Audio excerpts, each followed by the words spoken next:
My girlfriend deleted messages from my ex-wife about our child's medical emergency. So, I broke up with her and kicked her out of my life. I never thought I'd be in this situation. I considered myself a reasonable man, someone who believed in second chances and communication. But what my now ex-girlfriend did, unforgivable. I, 38M, have a 7-year-old daughter, Emily, from my previous marriage. My ex-wife, Laura, 36F, and I have a good co-parenting relationship. Our split wasn't bitter, and we both agreed that Emily's well-being comes first. Enter Jessica, 34F. We had been dating for almost a year, and I thought things were going well. She got along with Emily, though I noticed she sometimes acted possessive. I chalked it up to insecurity, thinking she just needed time to adjust to the fact that I had a child with another woman. Big mistake. Last weekend, I was on a business trip out of state when my phone started acting weird. My notifications were suddenly silent, and texts weren't coming through. I figured it was just a technical issue. I restarted my phone and, to my horror, saw a flood of missed calls and messages from Laura. Emily had an asthma attack and was rushed to the hospital. Laura had been trying to reach me for hours. The messages were frantic. She's struggling to breathe. I'm taking her to St. John's ER. Where are you? Call me now. She's stable, but the doctors need to discuss her condition with you. Guilt and panic hit me like a truck. Why hadn't I seen these sooner? I called Laura immediately. Thankfully, Emily was okay, but the doctors had adjusted her medication, and we needed to schedule a follow-up. Laura was furious, though. She asked why I had ignored her messages and calls during an emergency. I told her I hadn't received them until now. That's when my stomach twisted. It didn't make sense. I had my phone with me the whole time. I started going through my phone settings, then checked my message history. That's when I saw it, message deletions. I confronted Jessica when I got home.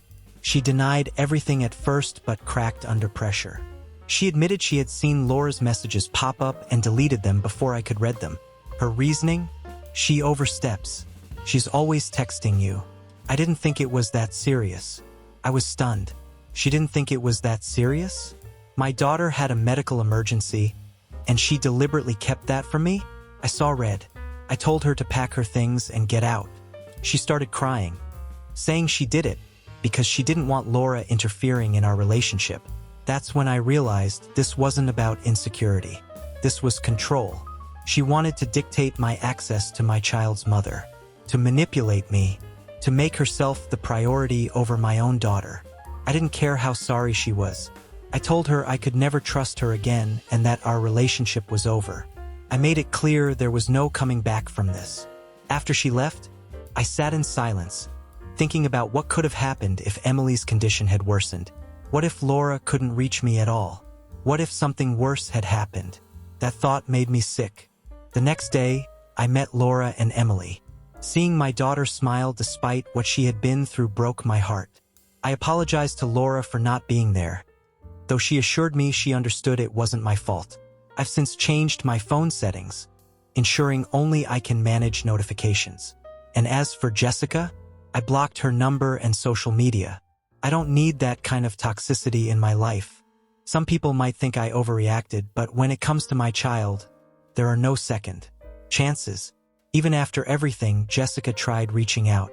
She sent me long-winded emails, voicemails filled with tears and apologies, and even showed up at my apartment one evening, pleading for another chance. She claimed she only did it out of love and that she knew she had made a mistake. But love doesn't come with conditions. Love doesn't mean sabotaging the bond between a parent and their child. Love certainly doesn't mean putting a little girl's life at risk just to soothe personal insecurities. I told her one last time that we were done, for good. She called me heartless and stormed off. That night, as I tucked Emily into bed, she asked me why I looked sad. I told her I was just thinking about how much I loved her. She grinned and hugged me tightly, whispering, "I love you too, Daddy." At that moment, I knew I had made the right choice. No relationship is worth compromising my child's safety and happiness. Did I handle this the right way?